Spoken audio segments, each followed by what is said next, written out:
ప్రస్తుతం అల్లు అర్జున్‌కు మెగా ఫ్యామిలీకి మధ్య చాలా రకాల గొడవలైతే జరుగుతున్నాయన్న విషయం మనందరికీ తెలిసిందే.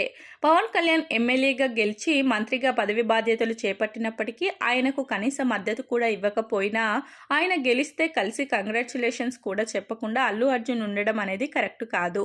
ఇక ఇప్పటికే మెగా ఫ్యాన్స్ ఆయన మీద విపరీతమైన కోపంతో ఉన్నారు. నిజానికి మెగా అభిమానులు లేకపోతే అల్లు అర్జున్ అనేవాడు లేడు. కానీ ఎందుకు ఆయన అలా బిహేవ్ చేస్తున్నాడు అన్న విషయం మాత్రం ఎవరికీ అర్థం కావడం లేదు. ఇంతకు ముందు పవన్ కళ్యాణ్ గురించి చెప్పను బ్రదర్ అని అనడంతో చాలా వరకు విమర్శలను ఎదుర్కొన్న అల్లు అర్జున్ మరొకసారి వైసీపీ పుణ్యమా అని ఆ పార్టీకి సపోర్ట్ చేసి భారీ మూల్యాన్ని చెల్లించుకుంటున్నారు. ఇక ఇలాంటి క్రమంలోనే తను చేస్తున్న పుష్ప 2 సినిమా కూడా పోస్ట్ పోన్ అయ్యింది.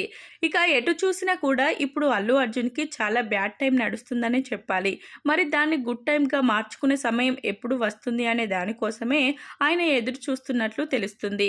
ఇక నిజానికి ఆయన ఇప్పుడు కూడా వెళ్ళి పవన్ కళ్యాణ్ని కలిసి కంగ్రాట్స్ చెప్తే బాగుంటుందని చాలామంది మెగా అభిమానులు ఆశిస్తున్నారు.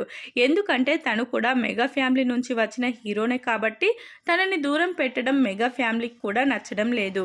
ఇక ఇలాంటి క్రమంలోనే తను కూడా అందరితో కలిసి ఉంటే ఆయనకి కూడా బాగుండేది కదా అంటూ పలువురు సినీ మేధావులు సైతం వాళ్ళ అభిప్రాయాలను అయితే వ్యక్తం చేస్తున్నారు. ఇక ఇదిలా ఉంటే అల్లు అర్జున్ పవన్ కళ్యాణ్ని కలవడానికి ఏర్పాట్లు చేసుకుంటున్నట్లుగా కూడా తెలుస్తుంది. ఇక దీని ప్రకారం పవన్ కళ్యాణ్ని కలిసి తనని స్వయంగా తానే ఇంటికి తీసుకువెళ్లి లంచ్ చేయించే విధంగా ప్రయత్నాలు చేస్తున్నారట అల్లు అర్జున్.